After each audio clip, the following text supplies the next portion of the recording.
Hey everyone, I'm back again with another video. This is going to be part 5 in the short runs series spotlight that I do. And this is where I take a look at either a short run of a series, such as I did Black Goliath not too long ago, which is a 5-issue run for Marvel Comics in the mid-70s, or I do a short run within a series, as I've done with most recently was House of Mystery, the 100-pagers, the 6 100-pagers in their run. And we're going to take a look now at another 100-page run in a series. And this time it's my favorite series of all time, my beloved Justice League of America. And to start with, they had one issue in the, when it was known as just the DC 100-page Super Spectacular run. It's DC number 17, if you can see that. DC 17. This came out with the cover date of June 1973. It hit the newsstands actually on March 13th, 1973. All the stories are reprints, and it has a Nick Cardy cover. And the biggest bargain in comics, only 50 cents. Oh, I wish we can go back to those days, but those days are long gone. Anyway, all reprints inside. Still a nice book to have. DC number 17. Now moving into the regular run within the series, the first issue was 110. Issues 100 through 109 were all 20-cent covers. And then moving with this 110, which has an April 1974 cover date. And actually, this time Justice League of America is published bi-monthly. So it's actually, technically, it's a March-April 74 cover date, and it was released to the newsstands and spinner racks in December 6, 1973. And again, I believe I said it, Nick Cardy does the covers for all these 100-page issues of the Justice League of America. And there's three stories inside, including one new story, and that is the year's most startling story, The Murder of Santa Claus, 1973, which I believe was written by Len Wein. And if I'm not mistaken, the art inside for the new story only is Dick Dillon and Dick Giordano, I believe. And it's still 100 pages for only 50 cents. December 6, 1973. Somebody actually wrote, whoever first got this comic wrote 12/6 up there. I would have preferred a date stamp, but well, still nice book, all things considered. Considering it's a black cover, I think this is, well, it's a mid-grade book. It's a fine. Here's just probably my favorite cover of the entire 100 pagers for the Justice League of America. This is number 111. It says June 1974 cover date, technically May, June 1974. It came out in early February of 1974 to the newsstands. Again, like I said, Nick Cardy's on the cover. There are 3 stories and some other features. And Len Wein does the new story, and I believe it's Dick Dillon and Dick Giordano are the art inside. And I guess we all love the floating heads, the Justice League on one side, and then the Injustice Gang of the World on the other. And I do believe that this is the first appearance of Libra. And this is a nice high-grade copy, and probably my favorite of the 100-pagers just because of the colors. I just love the red. And it does go to 60 cents now. As comics at that time bumped up to from 25 cents to 30 cents, so your 100-pagers went from 50 cents to 60. Number 112, August 1974.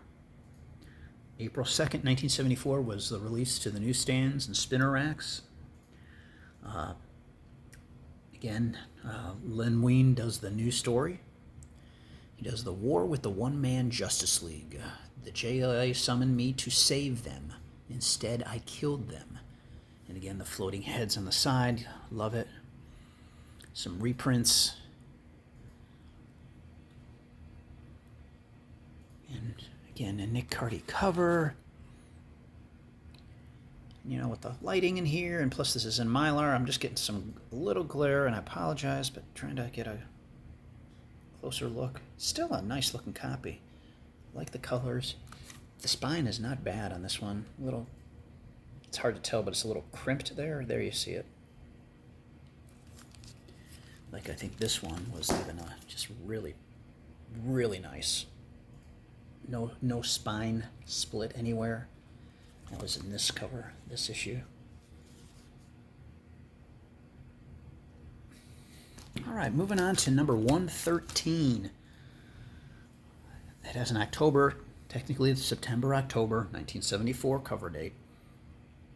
It was released on June 4th, 1974. Len Wein does the new story, whereas the JLA-JSA team up, and Dick Dillon and Dick Giordano do the art for that new story. It says, can you guess the identity of the creature in the velvet cage?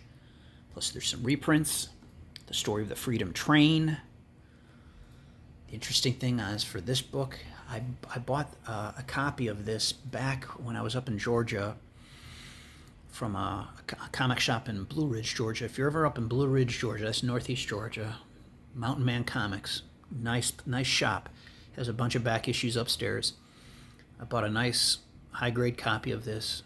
I remember taking it back to my sister's, opened it up, and I believe the comic was one of those self-adhesive bags that has that sticky residue in the back.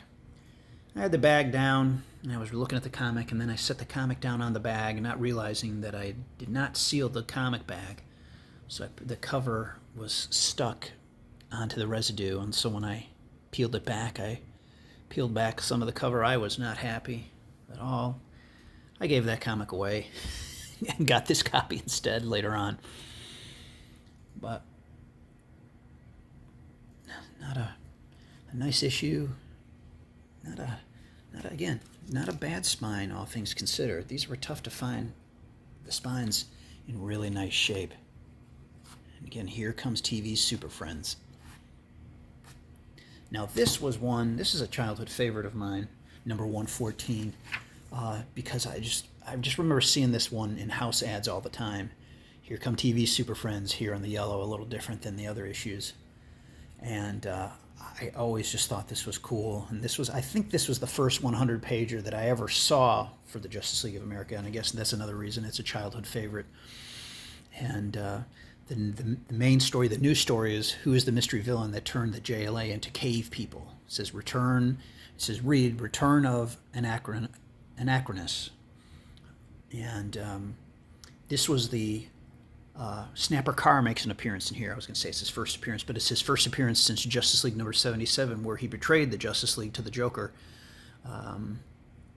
and was then basically kicked out of the Justice League. And so this is the first time you see him in a few years. And again, Nick Cardy cover. Len Wein does the new story here, and Dick Dillon and Dick Giordano do the art on the new story. And of course, then you have the Justice League and the Justice Society face a crisis on Earth 3. I believe that this may have been the first time they ever teamed up. I don't know. I don't remember. Some other stories. Here's one: a little dog, a little boy, a killer. Fate brings them all together in just a story. And that was one of the better stories in the entire book. Nice copy. And again, this is, like I said, of all the 100 pages, it's my favorite just because it brings back so many memories of the first time I saw a DC Justice League of America in the 100-page format. And, in 1974, I'm watching Super Friends every Saturday morning. I know the Super Friends is a cheesy show, but 1974, I'm 7 years old. Superman and Batman are my favorite heroes. They talk about how they're the world's greatest superheroes. These 4 superheroes are the greatest. I'm like, wow, they're the 4 greatest superheroes, and they're on this TV show. I really enjoyed the show a lot. And and again, Superman, Batman were my favorites. So here's number 115. And again, I don't know if I mentioned this. This is a December cover date, November, December 1974, and it came out on August 6th of 1974. That was the release date to newsstands, to spinner racks. And again, remember, all these are Nick Cardy covers. Great job. Very underappreciated artist, I believe. He did a ton of covers for DC during this time. And here's number 115, February 1975, out to the newsstands in October 3rd of 1974. This time Denny O'Neil does the new story, The Last Angry God. And Dick Dillon and Dick Giordano are do the art for the new story. So it's a nice book, several reprints, including a villain, the evil star over Hollywood, but he looks like Electro. I mean, he really does look like Electro, one of Spider-Man's enemies. But had a nice copy. Nice colors on it. And this is, again, spine's not too bad. I got lucky on some of these. Or fortunate. And with all these, I think I've told you, when it comes to the 100-pagers, they have that run right there and there. The staples would eventually come through the books. You can, I think it's evident on couple of these black covers.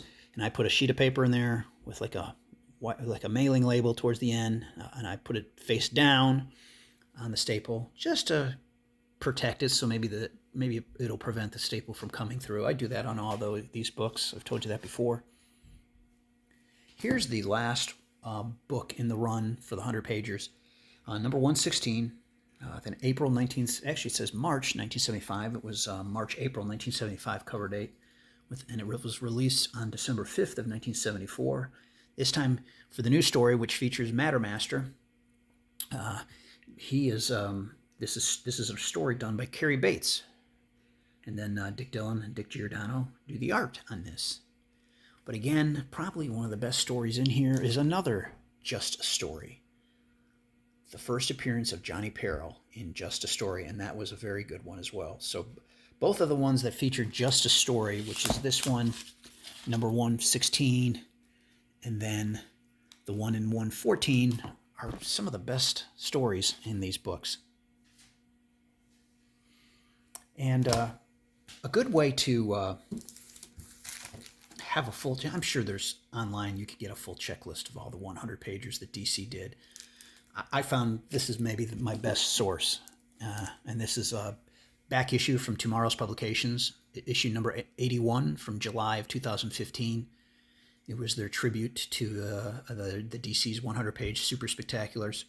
Great issue. It's my favorite of all the back issues I have. This is my favorite issue. And it shows a lot of the covers of the 100-pagers, but it lists every single one, including the stories, who did the covers, who was the editor. So it's a good resource to have. It's just a great book. And interesting thing is down here, see, it says extra, giant size Marvel issue by issue. Well, that's not in here. They decided, I think, almost last minute to pull that, and but they did not remove it from the cover. I don't know if that was they just forgot or just didn't have time and said, screw it, we're going to just push it out anyway. But that came later on. That had its own feature. I don't know if it was issue 82, but later on they did Tomorrow's Publications did a back issue just with a tribute to the giant-sized Marvel books of the mid-'70s. This is a nice issue, full color inside. If you don't have it, I mean, there's copies on eBay, and it's good to have. And like I said, it's a great look at all the 100 pages, plus several other features. But anyway, that's it. And by the way, this is a great resource, but you know what is better? Watching my friend Shannon, Solid 4-String Bottom End's videos on all the 100 pagers. I think he has a 5 or 6 part series. Each video is about 25 or 30 minutes, and I've watched him several times. He has all 100-page issues of DC's 100 pagers, and definitely worth watching. And that's more fun than this, and hence I've watched them countless times. And he kind of, I think, goes in a chronological order of when they were put out. But anyway, that's it. I thank you for watching, everyone. And again, this is just the short run of within a series of the DC 100-page spectaculars, which was 110 through 116, and then also DC 17 within the 100-page super spectacular run. So, thanks for watching. Take care, everyone.